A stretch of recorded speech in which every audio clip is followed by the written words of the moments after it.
Do you think AEW or WCW left a bigger impact? Alfred, I'm gonna have to please, go. brother, I'm gonna have to come go on. to WCW all day long. How would you guys compare the John Cena heel turn to the Hulk Hogan heel turn? What was better? What do you think was more monumental, etc.?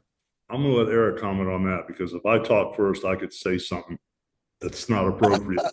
Now, look, I respect the hell out of John Cena. He's a good man, and I consider him a friend. But I'd say the differences are pretty substantial in the set. I mean, there's some parallels too. You know, John Cena was a babyface throughout the majority of his career. Okay, that's a strong parallel. But who's the third man? Who's the third man storyline that played out for weeks, however long before Hulk Hogan turned heel? That was an integral part of the story. John Cena's change of character to heel was spontaneous.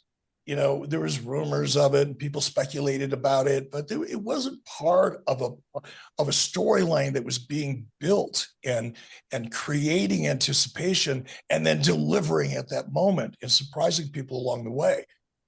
John surprised everybody because they didn't know it was coming, but it just wasn't the same because it wasn't part of a story.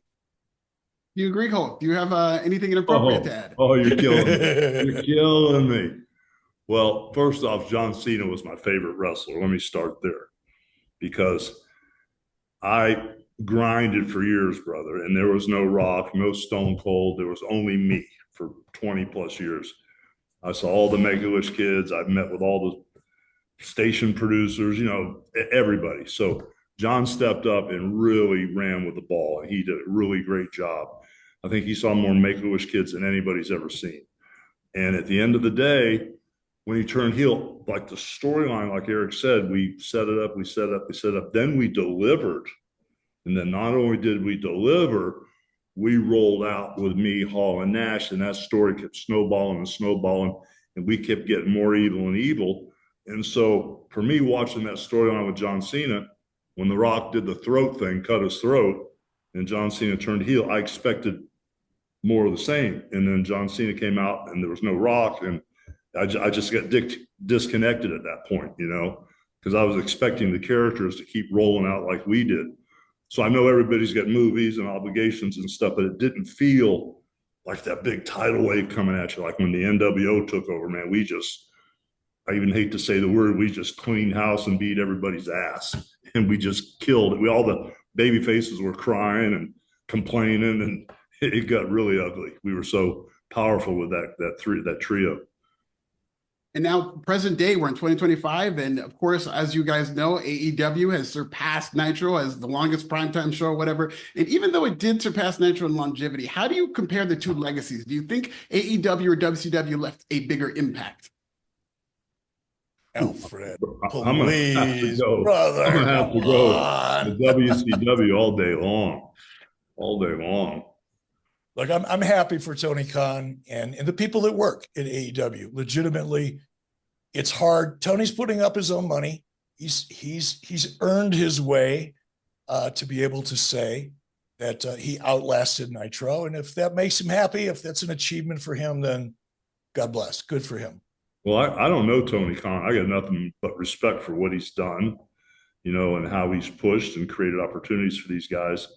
And, you know, you can get hooked into some of those storylines. I started watching some of those girls grind out there, and I've never seen people work so hard in my life. Some of the girls, some of the bloodbaths and some of the stuff I've seen is kind of really cool stuff, you know.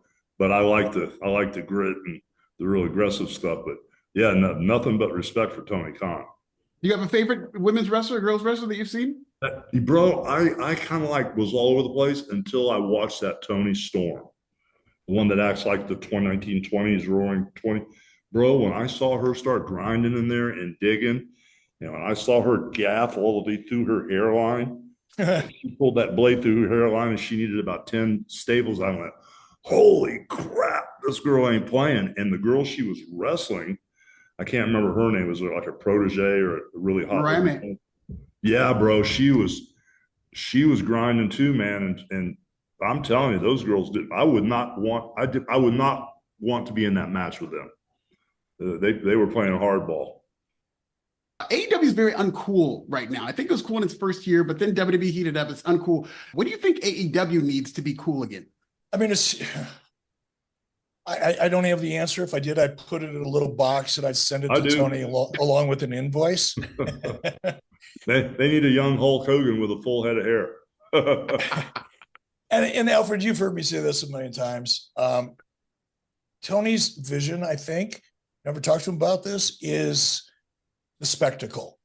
And I still believe, more so now than ever, that the wrestling audience wants great story. They want great action and they want characters that can deliver it.